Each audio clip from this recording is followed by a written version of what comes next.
Hello, everybody, and welcome to Sparring Partners. This is Monica Paolini from Senza Fili, and today my guest is Monica Alleven at Fierce Wireless, where she is the executive director, and we are talking about a very hot topic right now, which is what is going to mean for telecoms to have a new president. And so with Trump elected, what should we expect to change?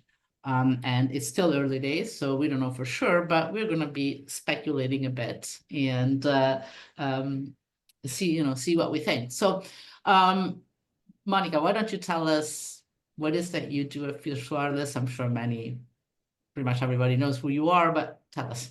Okay, yeah, thanks. I'm an executive editor at Fierce Network, and I cover the wireless industry, which I've covered for a long time, since the 2G era. And I started out at a place, it was called Wireless Week, and it was I was one of the first reporters hired there when it launched to cover this big new industry known as PCS wireless industry. And it really launched right around the time that the FCC auctioned off a bunch of licenses. So it got rid of the duopoly that was wireless, and it created all these licensees in all the markets, and so much competition. It was kind of like the wild, wild west of wireless back then. A lot of fun, and it was a really exciting time. And then what happened is people consolidated to now we have three big national carriers. So a lot of people have come and gone, but that's the time when I started, and it was really fun and exciting, as it still is, but a lot fewer players. Yeah, well, it's different. And in fact, I met you when you were at Wireless Week. Wireless Week, That's right? right. Yeah. Okay. Yeah. Hmm. And that was in fact, it was before. I guess Fierce Wireless didn't even exist at that point, isn't it? Well, Fierce came around. I forget what year it was, but Wireless Week was still around when Fierce started, and then Wireless And Week eventually shut down. Does not exist anymore. But Fierce, but Fierce was the new kid on the block at some yes, it point. was very much I mean, so. Uh-huh. now Yeah. now you're established, but Yeah. and yeah, no, that's it's true. But it's actually interesting because some of the things kind of repeat themselves. Hmm. Some do and some don't. Yes. So let's talk about the new administration and what we should expect from it. And I guess that from compared to what happened the previous time when during the first Trump administration, where it took some time to get things going, Yeah. this time they're kind of like moving along very quickly before even inauguration date. And I think that there was a long time where they didn't have. In fact, even with Biden, for a long time, we didn't have a full FCC, which clearly reduces the Hmm. scope of action. So Hmm. let's just start from the top. What do you see as the main change or the most significant one? I mean, that we can expect, obviously. Yeah. Well, obviously Jessica Rosenworcel has said she'll be leaving in January, and we already know who's going to take her place, Brendan Carr, who's been on the commission for a while now. And he's kind of given us some clues in the sense that he wrote the chapter on the FCC for Project 25. So you kind of can just read that and know a lot about what's on his mind and what he wants to do. Big tech is one of them in there. And then I forget the other big headline sections. But anyway, he talks about China's in there too, I guess. Cracking down on that, which he's already, you can tell by some of his votes and things, like which way he's going on various things. The thing with China and like with wireless rip and replace, trying to get rid of Huawei and ZTE out of all the carriers networks. The problem there is they still need to come up with like $3 billion to fund the entire thing. Like it started, the program's underway, and it's pretty much a bipartisan thing, but somebody, Congress needs to come up with that $3 billion to get these carriers through the whole thing to see the other side, put it that way, so they can replace the stuff that they're ripping out, basically. Yeah, so okay, let's sort of for people out there that might not know, especially the people not in the US, because rip and replace is kind of like, well, his own thing. Mhm. So they decided to offer this well this op so operators that use the Huawei in networks in the US had to replace it. And but it's kind of, you can't force people to replace this unless you give them some subsidy to do so. So the government offered to pay for it. However, the amount of money allocated would not be enough to cover all of that.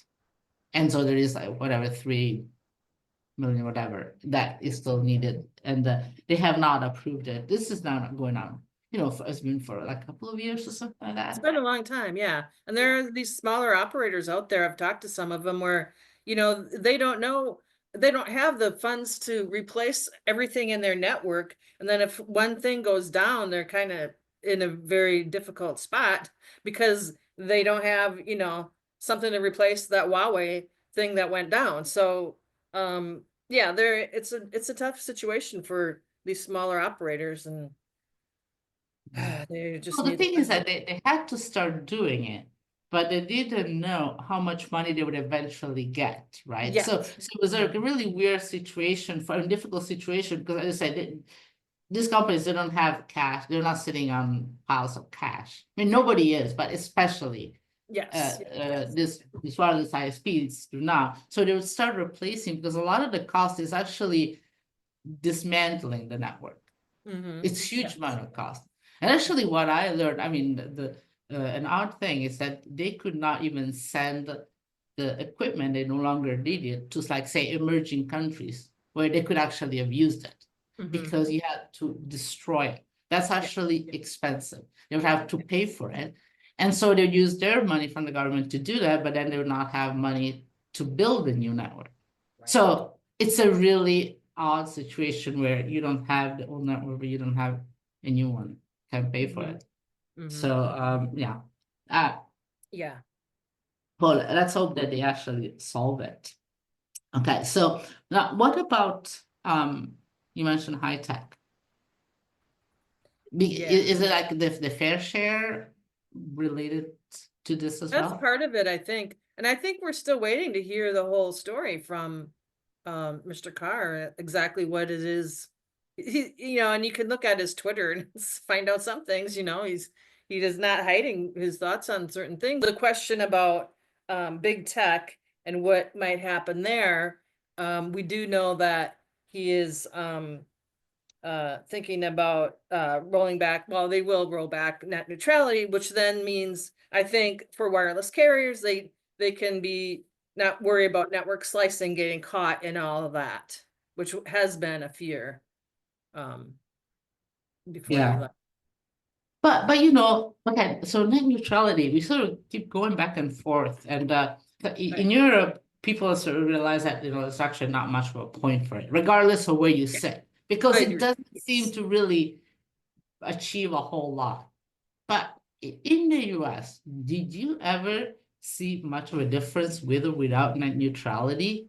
I mean, I really? personally did not. I know people feel very, very strongly about it, but I've Yeah. gone through a few of these where, and then, you delve into it and you look really, really closely. And then I guess I just throw my hands up and say it's a partisan issue, and that's it. So yeah, I Yeah, just I mean, it just seems like, yeah, we spend so much time discussing about it, how good or bad it is. The thing is, it doesn't do it. When you look at it, we had both. I mean, yeah, we had it, we don't have it, nothing yes. changes. So yeah, I mean, it just seems like in a not, I mean, it's a non-issue from a from, From a practical standpoint, yeah, maybe the efforts around that should just go into like figure out USF, Universal Service Fund reform or something, like put your effort into that and figure out how to make that work if you can. So that's Yeah, my which is already which is a challenge, but I guess that's something where you can actually see a difference, uh-huh. Yeah, right? I mean, would. Yes, you know, definitely would. but then there is all the fair share that in Europe now it's kind of become more of a hot topic. Mm-hmm. So I think that there is kind of like well, I would say worry because I'm not in favor of fair share, but there is a possibility that if both Europe and US start talking more and more about it, then maybe something would happen. Because although I just see it like it's not like the new but it's just something that is so hard, I think, to get implemented, and to get it implemented in a fair way is just I mean, I just don't see the point of it. I mean, no, sorry. I see the point. I don't think it's a good idea. Why do you think it's not a good idea? Well, because you'd be charging high tech to do something for which we as subscribers we already pay for. I pay for, we pay for that. So you're basically Mhm. double charging, and so it doesn't seem like it makes a lot of sense. Because they're just going to pass it on to the consumer anyway. Is that your kind of your point? No, Like, no, well, like you pay for okay, you pay for electricity, right? But yes. you don't get the company that makes the laundry machine to pay for electricity. I decide which machine to get, which, Mhm. how to use my electricity, and so I'm paying for it. So if they were to pay for it, it would be charging twice for the same thing. Mhm. So I just don't see the logic. If I don't pay enough, then they should charge me more. Mhm. If I'm not willing to pay, well, that means that it's not worth it. I don't know, but it just that's really doesn't seem the solution, in the sense that if you are providing a service, I pay for the service, you're done. Mhm. Hmm. So I mean I'm all for, I mean I understand the fact that operators don't have, their profit are what they are, but I don't know if that's a fair solution. Hmm. What do you think? Well, I don't know. Maybe I don't understand it enough. Where I was thinking about it more with like USF, Universal Mhm. Service Funding. So when that started, back when that was out, started, created, they were a lot more landlines, and that stuff. So it made sense to put it on your phone bill, have people have the operators put that on their phone bill of the customers, and then they pay into this fund that will help lower income people get connected. But now we're not, there's very, it's not really a voice service so much as a internet data service. So the way I see it is like the beneficiaries are the big internet companies, um, who are getting the benefit of everyone using their stuff, but they're not paying into this fund because they don't have to. But that's where everyone's going on the networks to their sites and their services, you know? So that's why I'm thinking, well, maybe it's different now than when it started. So the usage has shifted. So they should maybe pay some into that. But then again, they're going to pass it on to their customers somehow. So I don't know. I think that's a whole nother, again, that's why I think USF is such a huge thing to reform and figure that out, and not have like fraud that seems to come into so many of these kinds of programs. No, that I agree. I mean, but that's kind of I see it as a sort of a separate, somewhat different issue. Okay. Different. Okay. Because yeah, but like in Europe, what they are thinking is just is completely separate for yourself. It's like, you get like the content providers to pay basically the operators so that they can offer the service. Sure. So Yeah. that's nothing to do. So that's what I'm talking about. Okay. Now, Okay. when it got to USF, that's a different thing. Yeah, you're absolutely right. Well, in fact, it doesn't make any sense that it's a subset of people. I mean, the people that have phone service and pay for it to pay for others. It just should be that it's like everybody pays out of Yeah. taxes. So that could be, this should be just that the government pays for it Yeah. out of whatever. I mean, what should it be? Other, I mean, what should be ha- anybody? I mean, what should be the operators or the high tech? I mean, it should be that the whole society it recognizes that there is a value for people that are not able to afford a Mhm. connectivity to support it in the same way that B is supported Yes. not by other subscribers or by the operators. Mhm. It's funded by the government. I don't know why it shouldn't be that. I mean, it should be such a because then the government decides how much money, Mhm. right? I mean, Mhm. shouldn't it be more a sort of more straightforward way to do it? Yeah, it does seem that way. But now that you mentioned BEAD, that's interesting too, because that could change under the new administration with you know, Trump's emphasis on satellites. Mhm. That would seem that it's possible they move some of those funds somehow. I don't know how they're gonna do it, but a lot of things are we don't know a lot. um, you know, they could for Elon Musk's purposes, satellite would be something in his favor, I assume, you know. So Mhm. how do they do that? Yeah, I Um, remember. I mean, I heard Trump actually saying this on the podcast he did with on Joe Rogan. It was oh, right. one of the few things that he actually, I mean, the few things about actually it was I think the only thing that he said about telecoms. And I actually think it's a good idea to have more satellite. I mean, I've always because when you look at the cost of fiber in, you know, for rural, I mean, the cost Mhm. per past house is huge, you know, as the more rural you go. And Mhm. you know, if you decide to live, or if you live in a rural place, I mean, you know, it's actually cheaper to pay for your satellite broadband for lifetime rather than build fiber to a Yeah. home. Mhm. So why not? I mean, it's sufficiently good to have satellite these days. It's not that it's not like dial up, or it's not, you know, it's perfect. I mean, clearly it's not as good as fiber, but that's true But if you live in a rural area. Yeah, you don't have access to a hospital in the same way that you have in the city, but nobody expects they're going to build a hospital next door to you.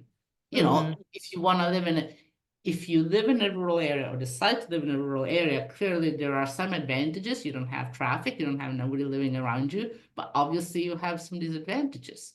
Mhm. So, you know, and it's not like you don't have connectivity, you just have some. I mean, so I think it's not a bad idea. What do you think? I agree with you. I think the thing is the initial outlay of the for the equipment is nothing to sneeze at. I guess I mean what I'm saying is the person who signs up for that does have to put out some cash to get the equipment to install it, and then I'm not sure what the monthly rates are right now, but I think they're affordable, I guess, for some people.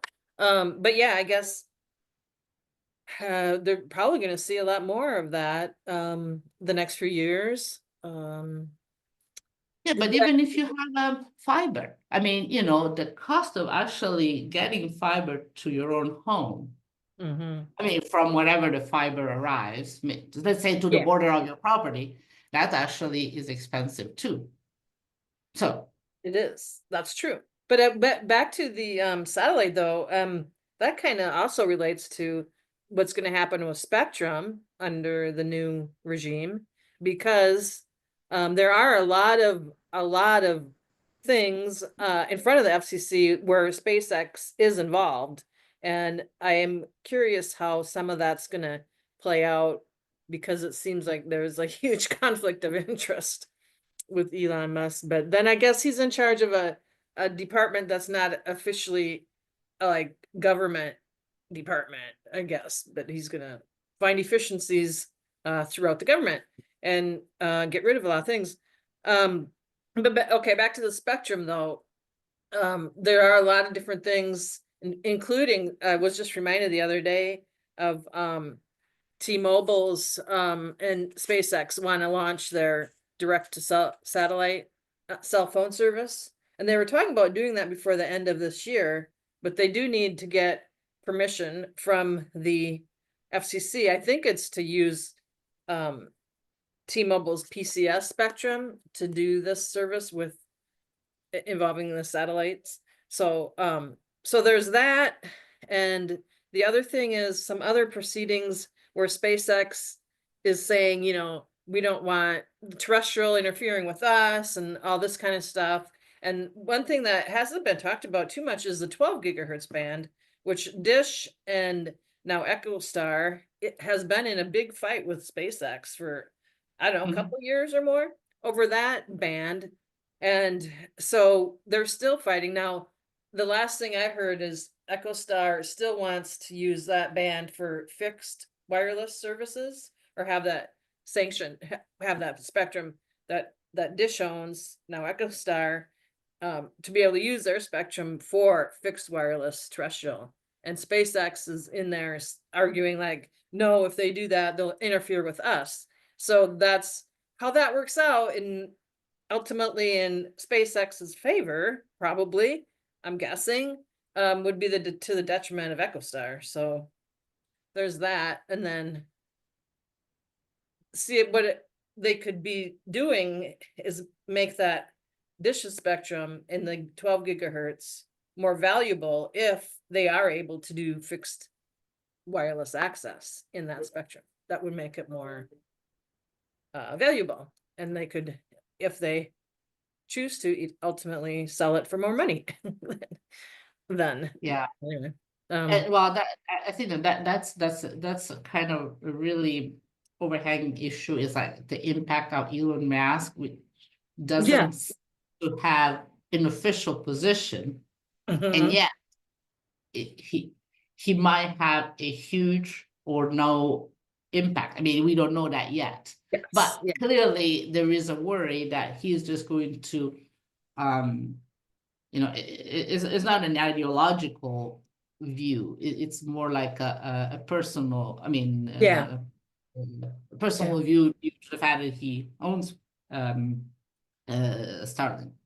So that's a different kind of dynamics because you Mhm. know obviously you know like with Carr it's like that's his own ideology and then Mhm. he's gonna follow that.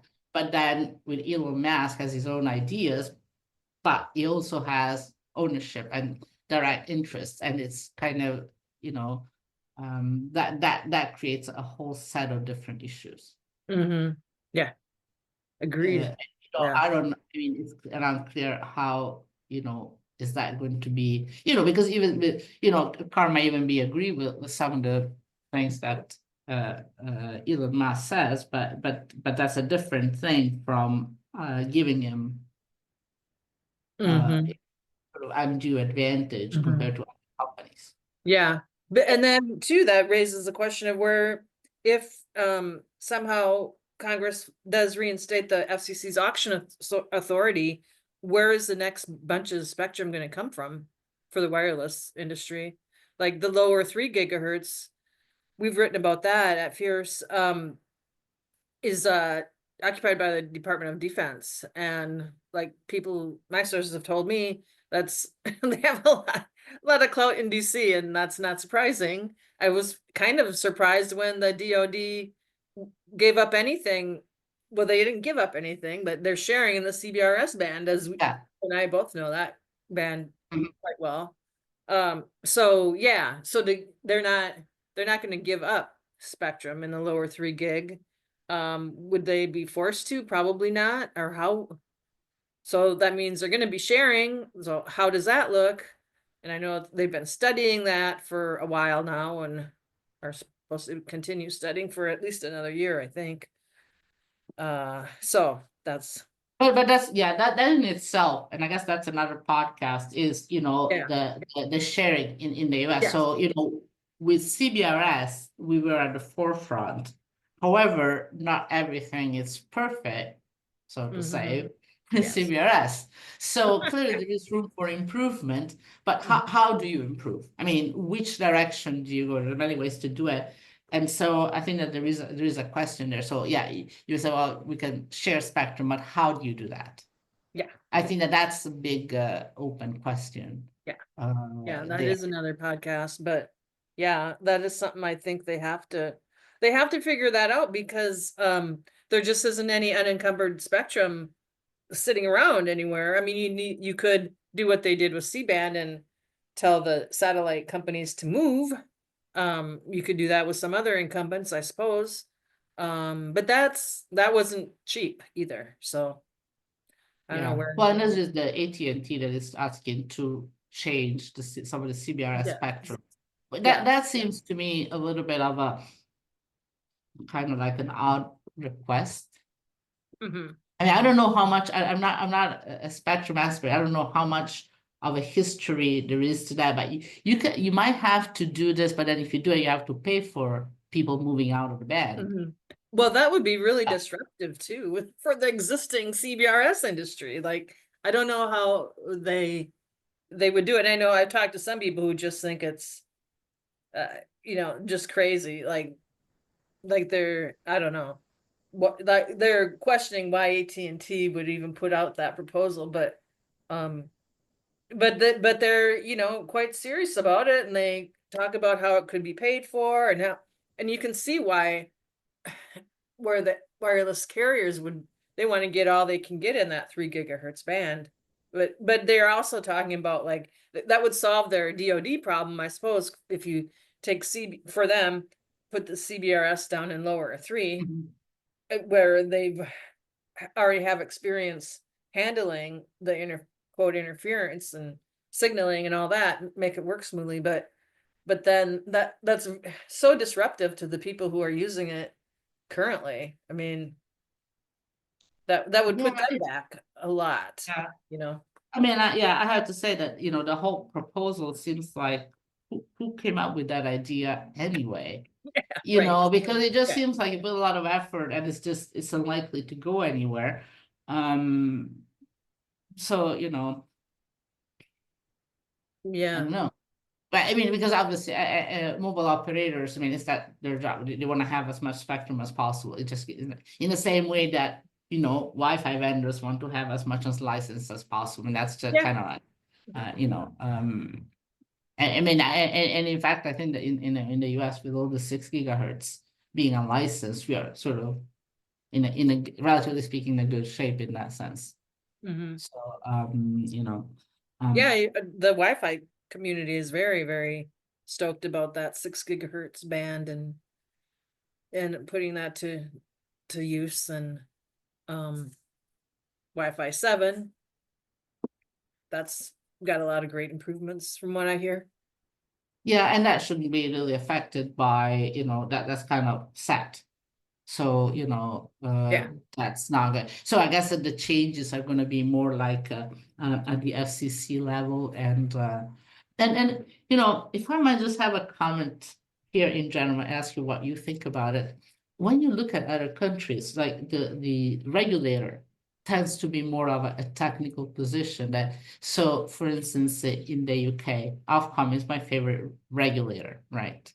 They have a bunch of people that are technical. So when there is a new Mhm. prime minister, the head of Ofcom doesn't change. Mhm.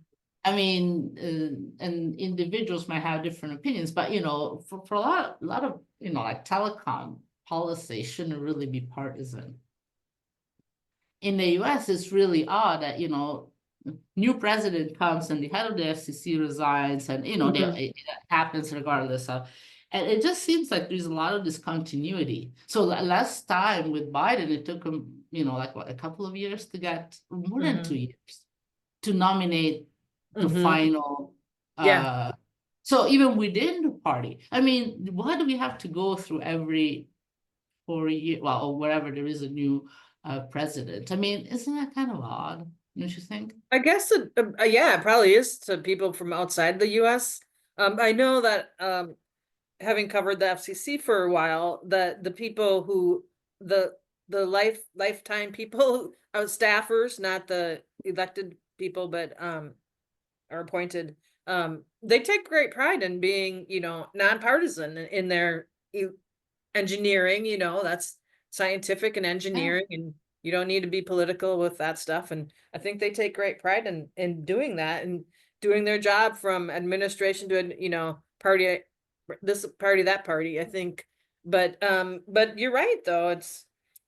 That's how it is. The majority of the FCC commission always reflects the president, and Jessica Rosenworcel kind of she had a long time on being chairperson without having a majority Democrat. So, when you talk about her record and what she was able to accomplish, which I'm sure she will talk about and be very proud of, um, as she should, but she was stymied for a lot of that time. She couldn't do some stuff. So, yeah, Yeah, it but just seems like, it just seems like you're making our life harder because a lot of those, well, in fact, if it was like, in that situation, maybe net neutrality wouldn't be such a big issue.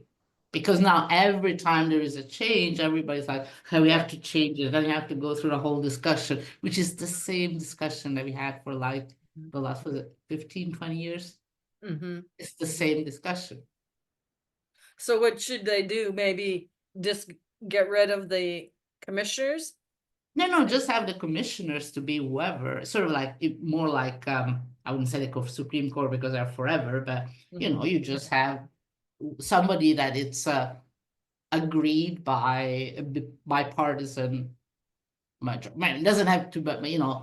it is who it is, but it doesn't have to be that whenever a new president comes in, you have to change the head of the SEC. Just Mhm. let them go, you know. Yeah, they Uh, could just say like these are the terms, like you have this many years, I mean, and yeah. they could do it differently. Yeah, I mean, like in other countries, I think it's pretty much. In fact, U.S. is the only one where I'm aware of that. Again, I'm not an expert, but Mhm. like it just seems like it's a technical position, so you don't need to have a new Right. president, Yeah. new. I guess that So there it are should be, places like Italy that you have the prime minister change so often that he just be. I guess it would be impractical to do it because then you never have the equivalent of the FCC because you'd be like every whatever. Mhm. So I guess that might be the case that in other countries you have the party in charge changes too often to actually have you Mhm. can't change everything every 6 months or whatever every year. Mhm. At least in the US, it's like we know it's 4 years or 8 years. Mhm. Never Yeah. been otherwise. Anyway, That's an okay. interesting topic though, to think about. What could they do different? How could it be just less political? The FCC, I mean, the Yeah. agency, the five board. But there are a lot of other agencies which are not necessarily, it's not like every agency changes when there is a new president. Right. hmm So I don't know which one do, but I mean, I know that some do and some don't. hmm Well, maybe we can look at it next. Yeah. Well, Maya, it was great talking to you, and maybe we should have an update like in 6 or 8 months after we Yes. actually see what's Let's happening, and we have a better do choice that. because for now we can only guess. hmm So anyway, thank you so much for your time and your insight. I'm sure people will be very interested to It hear was a about that. pleasure. It was fun. Thank Same you. here. Well, thank you so much, and thank you all for listening to Sparring Partners. If you enjoyed it, do subscribe on your favorite platform. Thank you very much.